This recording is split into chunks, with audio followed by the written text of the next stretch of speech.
안녕하십니까. RTN 리얼타임의 고세희입니다. 작지만 강한 기업을 표방하는 강소기업이 있는 것처럼 대규모 건축 위주의 정비 사업에도 소규모 바람이 불고 있습니다. 소규모 도시재생 사업의 본격적인 첫 시작이 지난 8일에 제정된 빈집 및 소규모 주택 정비에 관한 특례법이라고 할 수 있는데요. 오늘 이슈앤마켓에서는 이 빈집 정비 특례법의 자세한 내용과 함께 앞으로 우리나라 도시재생 사업이 나아가야 할 방향과 대책을 모색해보는 시간 갖도록 하겠습니다. 오늘 도움 말씀 주실 분으로 동국대학교의 김동재 책임교수 나오셨습니다. 안녕하십니까? 예, 안녕하십니까? 네, 지난 8일이죠. 빈집 및 소규모 주택 정비에 관한 특례법이 제정이 됐는데요. 앞으로는 줄여서 빈집 정비 특례법이라고 부르겠습니다. 먼저 이 법안이 발효된 배경부터 설명해 주시죠. 이 법이 이제 도시재생 관련법이 2013년 도시재생 지원비 특별법에 관한 법이 발생돼서 실제 도시재생 사업에 이제 효과적인 어떤 발효를 위한 사업이 진행이 되어 왔으나 실제 도시재생 사업의 여러 가지 절차상 문제 그리고 사회적인 이슈 또는 이제 그동안의 모법에 대한 부대적인 어떤 그 법률 개정안이 아주 미흡한 관계로 미진했던 게 사실이었죠. 그래서 최근에 이제 그 빈집 문제가 전체 가구 수의 1,635만 호 중에 한 107만 호 가까이 이르죠. 그래서 빈집이 이제 급격하게 늘어나는 이제 추세가 보여왔고, 이러한 빈집 문제가 도시 환경 문제, 주거, 그다음에 사회적 문제로 대두되면서 이와 같은 빈집에 대한 대책 마련이 또 필요하게 됐죠. 그리고 그에 따라서 그동안의 소규모 주택, 그동안 소규모 주택 정비 사업에 대한 부분이 여러 가지 대규모 사업과 관련해서 추진이 굉장히 미진했던 게 사실이었죠. 그래서 정비 사업 일환으로 도시 및 주거 환경 정비법을 통해서 대규모 재개발 재건축 사업 일환으로 추진을 해오다 보니 이와 같은 정비 사업이 지연되거나 또는 사업의 연장 또는 뭐 여러 가지 폐해 요소가 많이 발생이 됐던 게 사실이었죠. 그래서 이와 같은 내용들을 개선하기 위해서 최근에 이제 국회에서 빈집 및 소규모 주택 정비 사업에 대한 법률을 특례법이 만들어졌죠. 그래서 이 법에 따라서 새로운 주택 재개발 사업들을 또 재편하는 사항도 발생이 됐죠. 그동안 종전에 정비 사업이 총 6개 법안으로 구분되어 있던 것을 3개 법안으로 이제 통합을 했죠. 주거 환경 개선 사업과 재개발 사업, 그다음에 재건축 이같이 단순화하고 거기에 정비 사업 중에 같이 일환으로 소규모 개발 사업으로 포함되었던 가로 정비 사업이 이번에 이제 빈집 특별법, 소규모 주택법으로 통합이 됐죠. 그래서 이와 같이 이제 사업을 전환시키면서 여러 가지 이제 기대 효과가 많이 발생이 됐던 게 사실이죠. 그래서 정부가 그동안의 도시 재생 사업, 정비 사업 이것들을 좀 효과적으로 발현하기 위해서 추진해왔던 사업 중에 소규모 정비 사업이 이번에 추진되면서 한 2가지 정도의 이제 이점 이런 것들이 발생된다 이렇게 볼 수 있겠습니다. 첫째는 이제 그동안에 이제 대규모로 함께 하던 사업들을 좀 효과적으로 소규모로 재편할 수 있는 이런 부분이 될 수 있다. 이게 이제 사업의 배경이 되겠고요. 두 번째는 이제 굉장히 오랜 기간 지연되어 왔던 사업들, 특히 이제 정비법에 의한 사업 부분 한 8단계 굉장히 복잡한 구조였다면 소규모 주택 정비 사업은 4단계로 축소를 시켜서 단순화시킴으로 인해서 사업의 기간을 최대한 줄일 수 있는 이런 구조를 될 수 있다 이렇게 볼 수 있겠습니다. 네. 빈집의 지속적인 증가 그리고 재개발, 재건축과 같은 대규모 정비 사업에서 생기는 사회적 문제를 해결하기 위해서 이 특례법이 제정이 됐다고 하셨는데요. 그렇다면 이 빈집 정비 특례법의 주요 내용은 무엇입니까? 그동안 이제 특례법이 발효되면서 대규모 재개발, 재건축 사업 지원 요소가 만들어졌는데 이와 같은 사업을 이제 크게 3가지 분류로 구분했죠. 그래서 단독주택이나 다세대 주택 같이 소규모의 주택을 한 자율 정비 사업으로 구분을 해서 진행할 수 있는 사업이 있고요. 그 다음에 가로 정비 주택 사업입니다. 기존에 이제 정비법으로 인해서 추진해왔던 가로 정비 사업 같은 경우에 기간이 이제 그동안에 오랜 정비법에 의해서 사업을 하다 보니까 사업 성향은 괜찮았으나 실제 사업 수지 구조 이런 것들이 마땅치 않았죠. 그래서 이번에 이제 소규모 정비 사업으로 개편되면서 이와 같은 내용이 포함이 될 수 있고요. 그 다음에 이제 근본 소규모 정비 사업을 이렇게 함으로 인해서 인센티브 제도를 여러 가지 접할 수 있다 이렇게 볼 수 있겠죠. 대신에 이제 조경이라든지 건폐율, 그다음에 용적률의 완화, 뭐 이런 사업들을 이제 완화 적용을 할 수 있게끔 만들어졌고요. 그다음에 이제 정비 사업에서는 추진에 따라서 주민의 이제 동의를 80% 이상 이렇게 받게 돼 있었으나 실제 이제 정비 구역이 지정되지 않아도 추진될 수 있는 이런 사업들로 만들어졌죠. 그리고 이제 가로 정비 사업 같은 경우도 실제 기존의 가로를 중심으로 여러 가지 제 요소를 했던 부분은 이번에 개천을 하면서 특별한 요소 없이 사업을 추진할 수 있는 방안으로 재편을 했다 이렇게 볼 수 있겠습니다. 그 중에 이제 기존의 지자체에서 소규모 정비 사업과 또 빈집 이와 같은 형태를 하기 위해서는 실태 조사를 지자체에서 해서 그와 같은 정보를 네트워크화 시키면 이와 같은 사업을 효과적으로 할 수 있게끔 이렇게 장치를 마련했다. 이게 이제 주된 요소다 이렇게 볼 수 있겠습니다. 네. 지금 시행되고 있는 현행법은 도시 및 주거 환경 정비법이라고 하셨는데요. 그렇다면 이번에 제정된 빈집 정비 특례법과는 어떤 차이점이 있는 겁니까? 그동안 이제 크게 한 세 가지 정도 이제 대비를 할 수 있습니다. 기존에 이제 저희가 정비법 하면은 이제 재개발, 재건축을 모티브로 한 주택 정비 사업과 그다음에 도시 정비 사업, 도시 주거 환경 정비 사업 같이 이제 상업이라든지 업무 이와 같은 개선할 수 있는 구조가 있었죠. 그래서 이와 같은 구조들을 정리할 수 있는, 통합할 수 있는 구조로도 재편을 했다 이렇게 볼 수 있겠죠. 그래서 정비법에 관한 부분들을 이번에 같은 성격 주거환경 개선이라든지 주거환경 관리 부분을 주거환경 개선으로 통합한다든지 그다음에 재개발 사업과 도시환경 정비 사업을 통합해서 재개발 사업과 도시 상업 기능을 복합화시킬 이런 구조를 재편했고요. 그다음에 이제 재건축 사업은 기존에 이제 재건축 주택 사업으로 그대로 유지를 하고 있죠. 그 아울러 이제 최근에 개편이 된 소규모 주택 가로 정비 사업 부분이 이제 소규모 정비법으로 재편이 되면서 이와 같은 이제 구조를 좀 더 단순화시켰다 이렇게 볼 수 있겠습니다. 그러니까 기존에 이제 저희가 가로 정비 사업 같은 경우도 여러 가지 소규모 사업으로는 편의성이 있었으나 실제 사업 수지 구조가 나지 않는다든지 또는 이제 시공사가 소규모 인물로 인해서 참여의 제약 요소를 가졌다든지 그다음에 이제 사업을 지정받기 위한 구조에서 정비구역을 지정해야 된다 이런 문제가 있었죠. 그래서 이런 부분들을 실제 통합 관리함으로 인해서 기존의 정비법보다는 훨씬 사업을 편리하게 가져갈 수 있는 구조로 만들었다. 그리고 이제 특혜는 이제 이 법이 두 가지로 구분될 수 있습니다. 빈집 정비법과 그다음에 소규모 주택법으로 나와 있는데 빈집에 관한 부분이 최근에 이제 폭발적으로 발생이 됨으로 인해서 이와 같은 실태 조사 또는 이걸 활용할 수 있는 방안들이 또 많이 만들어졌죠. 그래서 이런 내용들을 담은 게 이번에 법의 차별화다 이렇게 볼 수 있겠습니다. 네. 빈집 정비 특례법이 내년부터 시행되고 있는 걸로 알고 있는데요.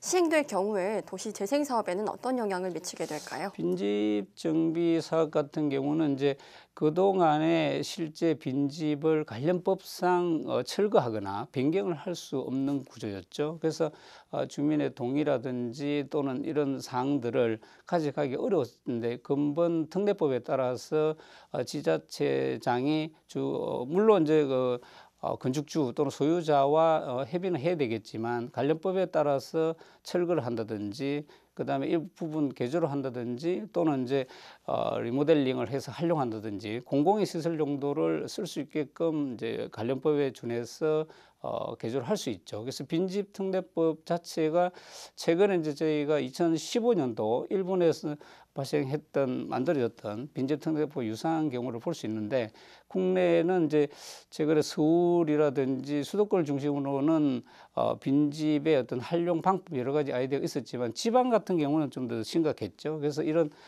농가라든지 이런 빈집들을 처리할 수 있는 게 한계가 있었던 기존에 이제 주택 하면은 여러 가지 이제 자산 가치로서는 어떤 효과가 있었으나 실제로 이용성이 없기 때문에 이와 같은 빈집을 조치하는 부분이 어려웠죠. 그래서 작년에 저희가 방치 건축물에 대한 조치를 놓았듯이 이번 이제 빈집에 관한 조치법이 만들어졌기 때문에 이와 같은 현황들을 개선할 수 있는 이런 조치가 됐다 이렇게 볼 수 있겠습니다. 네. 이번엔 빈집 정비 특례법으로 이관된 가로주택 정비 사업에 대해서 질문 하나 드리겠습니다. 가로주택 정비 사업은 노후 불량 건축물들이 밀집한 가로구역에서 도로를 유지하면서 만제곱미터 미만으로 소규모 정비 만제곱미터 미만으로 추진하는 소규모 정비 사업 중 하나라고 알고 있는데요. 그렇다면 이 가로주택 정비 사업과는 어떤 차이점이 있을까요? 가로정비 정비 사업은 기존에 이제 저희가 정비법에 의해서 정비 사업을 이행하기 위한 이제 정비 구역을 지정해야 된다든지 그동안에 이제 주민 동의율 이런 요소들이 많이 포함이 돼 있었죠. 특히 이제 1만 제곱미터 이하의 어떤 대지 면적, 그다음에 층수로 주거 환경이 열악한 부분에 이제 15층 이하. 그래서 또 서울시 같은 경우는 이제 7층 이하로 제한하고 있죠. 그래서 단독인 경우는 10호 이상, 그다음에 공동주택인 경우 20호, 이와 같은 이제 기준율이 있었고, 그다음에 주민의 동의가 3분의 2, 특히 80% 이상의 동의를 받아야 되는 이런 사업 환경이 있었죠. 그러다 보니까 이런 가로정비 사업을 정비 사업으로 이행했을 때는 굉장히 사업 기간도 이렇게 연장이 돼 있었고 여러 가지 사업에 재해 요소가 많이 발생이 됐다면 이번에 이제 편입이 된 소규모 정비 사업으로 편입이 된다고 했을 때는 이와 같은 요소들을 굉장히 절감할 수 있죠. 특히 이제 절차상도 기존에 8단계였던 걸 4단계로 축소한다든지, 그 다음에 건폐율, 용적률 같은 이런 인센티브도 또 발생이 될 수 있고요. 그 다음에 이제 가장 메리트가 있을 수 있는 부분이 빈집이라든지 소규모 정비 특례법을 적용함으로 인해서 실제의 사업을 굉장히 많이 단축을 할 수 있다. 이게 이제 가장 큰 메리트로 볼 수 있겠습니다. 그래서 기존에 이제 저희가 도정법에서는 조합을 설립을 하고 실제 건축 심의를 받아서 사업 승인 받고 관리 처분 이와 같은 단계들이 길게는 9년 이렇게 걸렸다면 실제는 이제 소규모 정비법을 이용한다면 이런 기능들을 심의도 통합 심의를 한다든지 그다음에 이와 같은 사업 승인을 받고 그다음에 관리 처분을 동시에 이행한다든지 이런 처분을 하기 때문에 사업 기간의 이제 단축 이거를 들 수가 있겠고요. 그다음에 이제 정부에서 그동안에 추진해왔던 이런 실태 조사도 좀 체계화할 수 있다. 빈집 정보에 관한 시스템을 지자체라든지 이런 시스템을 활용하기 때문에 운영에도 또 편리성을 가진다 이렇게 볼 수 있겠고요. 그다음에 이제 사업 주체도 LH라든지 LX 공사 이런 공사들이 이제 참여를 함으로 인해서 사업이 효과적으로 또 이행할 수 있는 장점이 발휘가 됐다 이렇게 볼 수 있겠습니다. 네, 현행법인 도시 및 주거환경정비법에서 정한 절차에 따라 현재 모든 정비 사업들이 진행 중인데요. 빈집 정비 특례법과는 어떻게 연계할 수 있을까요? 그동안에 이제 빈집 정비 특례법 같은 경우는 이제 그동안에 저희가 소규모 주택 개발 사업의 어떤 한계성 이것들을 계속 지침을 마련했단 말이죠. 그다음에 이제 도시 재생 사업, 특히 도시 재생 특별법에 따라서 사업을 추진하기 위한 방안 중에 보통업 방식이죠. 실제 사용자 건축주들이 사업을 개선하기 위한 한계성이 많이 있었죠. 이런 부분들을 이와 같은 특례법에 따라서 인센티브를 적용하면서 사업을 추진할 수 있는 이런 계기가 마련됐기 때문에 기존의 정비 사업의 재개발 재건축의 사업과는 또 연계성을 가질 수 있는 부분이 많이 있습니다. 그래서 대규모 사업 일환으로 기간을 연장해서 할 수 있는 부분은 이제 그대로 진행을 하되 이와 같이 이제 도시 단독이라든지 다세대 주택 이런 밀집 지역에 대해서는 부분적으로 사업을 개편할 수 있는 영향이 있죠. 그래서 사업 주체 지자체에서 이와 같은 내용들을 지원할 수 있는 부분들을 차별하고 그다음에 도시의 환경 자체를 개선해야 되는 부분들에 대해서는 효과적으로 대처할 수 있는 부분을 달성할 수가 있죠. 무엇보다 이제 앞으로의 도시 개발 사업 자체가 신도시나 신규 택지 개발 사업은 새로 하지 않지 않습니까? 그래 됐을 때의 구도심, 원도심을 재생할 경우에 가장 효과적인 방법으로 적용할 수 있기 때문에 기존 이제 정비 사업과 소규모 정비 사업을 소규모 주택에 대한 개발을 달성하기 위해서는 상당 부분 연계성을 가져야 된다. 그래서 관련 세법이라든지 또는 이제 관련 건축 이런 사항들을 좀 연계해서 앞으로 이제 개선해야 될 부분이 여전히 남아 있습니다. 그래서 용적률의 완화 또는 이제 건폐율이라든지 건축 대지내 조경 면적 또는 건축 높이 이와 같은 부분들을 어느 정도는 좀 완화시키는 이런 형태로 좀 더 많이 적용을 해서 사업의 원활성을 가져가는 게 앞으로의 과제다 이렇게 볼 수 있겠습니다. 네. 현재의 정비 사업은 대규모 위주입니다. 그렇다 보니 장기간 방치된 빈집과 노후된 건축물들에 대한 소규모 정비 사업이 미흡하다고 볼 수 있는데요. 더욱이 문제되는 것은 저소득층의 60% 이상이 단독 다가구 주택에 거주한다는 사실입니다. 그렇기 때문에 소규모 주택 정비에 대한 지원책이 필요하다는 생각이 드는데요. 이 부분에 대한 대책 방안 어떤 것들이 있을까요? 그동안에 이제 건축주와 이제 협약을 체결해서 실제 이제 정비 사업을 진행한다든지 또는 이제 지자체 인위적으로 한다 이런 사업들이 좀 만들어졌는데 최근에 이제 단독이나 다가구 밀집 지역에 대해서 열악한 환경을 어떻게 개선할 거냐. 그동안 이제 정비 사업에 보면 이제 다양한 주거 환경 개선이나 주거 환경 관리 이런 사업으로 사업을 추진해 왔으나 대규모 사업들의 단점인 여러 가지 동의를 확보한다든지 또는 이제 기간이 상당히 오래 걸리기 때문에 이와 같은 사업들을 정비구역 지정을 통해서 사업을 달성하기가 상당히 어려움이 따랐죠. 그래서 무엇보다도 이와 같이 이제 밀집 지역, 특히 다가구 다세대나 단독의 밀집 지역은 이제 사업성 문제, 주거 도심에서 가로와의 어떤 한계 또는 역세권과 벗어나는 문제, 이와 같은 사업성의 문제가 있었기 때문에 도시 재생을 하는데 상당히 어려움이 따랐죠. 그래서 이런 부분들을 실제 개선하기 위해서는 정부에서 그다음에 도시 재생 사업이라고 하는 특별법에 따른 사업들 여러 가지 내놨었죠. 그래서 역세권에 관한 부분, 근데 근린 재생형 이와 같이 이제 서울시도 최근에 이제 2단계 재생 사업 지구에 대한 부분을 이제 선정 발표를 했는데 이와 같이 선도 사업을 진행하면서 지원책을 많이 마련해놨었죠. 그래서 이와 같이 정부나 지자체의 어떤 지원책을 가미해서 사업을 도시 재생 사업 일환으로 추진하는 게 이제 가장 바람직한 방법이다 이렇게 볼 수 있겠죠. 그래서 단위 사업별로 정비 사업을 진행했을 경우 조합이라든지 또는 이제 그 사업 주체 간의 이행이 상당히 미흡합니다. 그래서 최근에 이제 저기 신탁법에 의한 신탁사들이 주관이 되는 이런 사업도 시행을 하기도 하고, 그 다음에 이제 이와 같은 지자체에서 그동안에 그 사업이 침체된 곳 또는 홀딩된 부분에 대해서는 직권으로 또 해제를 시키는 부분도 있죠. 그래서 이와 같은 사업들을 연계해서 추진해야 되는 이런 방편이 있다 이렇게 볼 수 있겠습니다. 네. 정비사업 활성화를 위해서 조합 대신 신탁회사가 재건축 사업에서 시행사 역할을 하는 방식이 있지 않습니까? 네, 맞습니다. 이를 두고 신탁 방식 재건축이라고 하는데요. 최근 들어서 이 신탁 방식 재건축을 추진하려는 단지들이 크게 늘어나면서 부동산 신탁회사들이 주목받고 있다고 하는데요.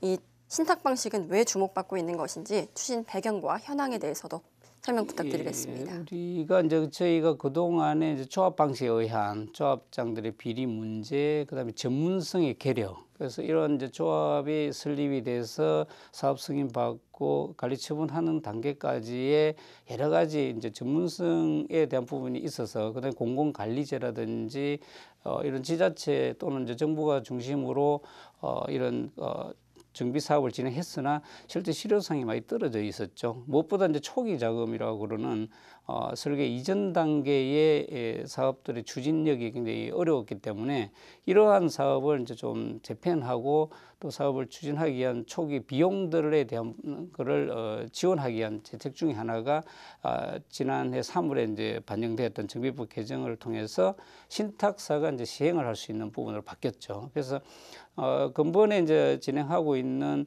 신탁사 정비사업 적용 방법에 따라서 대규모 이런 그 재개발, 특히 이제 재건축 사업 같은 경우 상당히 실효성이 높다. 그리고 이제 이와 같은 이제 조합을 설립을 하거나 추진이 조합의 진행 단계가 초기에 상당히 오랜 기간이 또 필요하고 동의율 확보가 어렵지 않습니까? 그래서 그런 부분들을 신탁사 진행할 경우는 조합 설립 없이 75%의 동의만 받으면 신탁사를 시행사로 지정하는 단계입니다. 그래서 이와 같은 구조를 했을 때 실제 사업을 좀 원활하게 갈 수 있는 부분, 그 다음에 이제 대규모의 금융이라든지 신탁 안전성을 확보하기 때문에 사업 구도도 굉장히 안전하게 돼 있고, 그 다음에 이제 시공사 입장에서도 이와 같은 초기 자금에 대한 안정성을 확보함으로 인해서 시공 비용도 좀 낮게 할 수 있는 특히 이제 조합원 입장 또는 추진위 입장에서는 여러 가지 혜택을 볼 수 있는 부분이 있다. 그래서 사업 구도가 좀 안전성 있게 가져갈 수 있는 부분 중에 하나가 이제 신탁 방식에 의한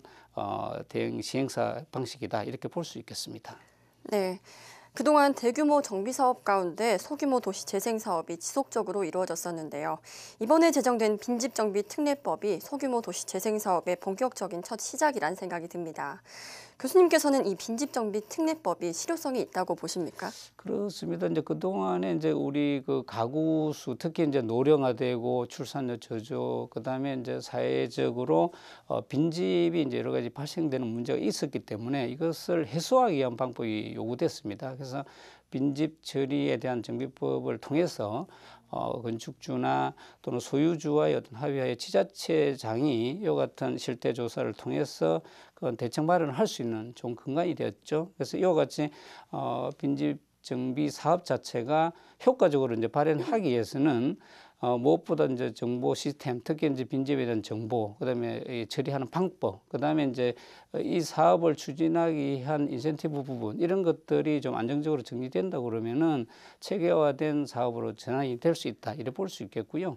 그다음에 도시 환경 차원, 특히 이제 빈집들 자체가 범죄로 악용된다든지, 그다음에 사회적인 어떤 요소들에 악영향을 미치기 때문에 주거 환경 개선에 필요한 사업들로 전환이 될 수 있겠다 이렇게 볼 수 있겠습니다. 특히 이제 최근에 빈집들을 활용한 공공 시설을 활용한다든지 사회적 기업들이 이제 참여를 해서 재생산의 어떤 수단으로 쓴다든지, 그다음에 이제 LH 같은 공공기관들이 나서서 이와 같은 사업을 진행함으로 인해서 좀 효과적인 사업을 발현할 수 있다 이렇게 볼 수 있겠습니다.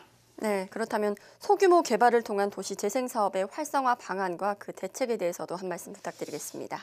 소규모 사업이 이제 그동안에 저희가 기대치가 굉장히 컸었죠, 그죠? 도시 재생 사업 일환으로 그동안에 이제 이런 사업을 원활하게 할 수 있는 방안이 없었기 때문에 이와 같은 소규모 사업을 통해서 도시 재생을 원활하게 할 수 있는 부분이 만들어졌고, 그 다음에 이제 여러 가지 자율 정비 사업이라든지 가로 정비, 그 다음에 소규모 재건축 이와 같은 다양한 사업을 통해서 사업들을 효과적으로 이렇게 끌고 갈 수 있는 사업이 발생이 됐다. 이것은 이제 앞으로의 원도심, 구도심을 활성화할 수 있는 좋은 모티브가 될 수 있다 이렇게 볼 수 있는 거고요. 그 다음에 이제 무엇보다도 앞으로 정부가 이와 같은 제도 마련 또 이런 형태를 잘 구성을 해야 된다 이렇게 볼 수 있겠습니다. 네, 오늘 이슈앤마켓에서는 지난 8일에 제정된 빈집정비 특례법에 대한 내용 알아봤습니다. 지금까지 동국대학교의 김동재 책임교수와 함께했습니다. 좋은 말씀 감사합니다. 네, 감사합니다.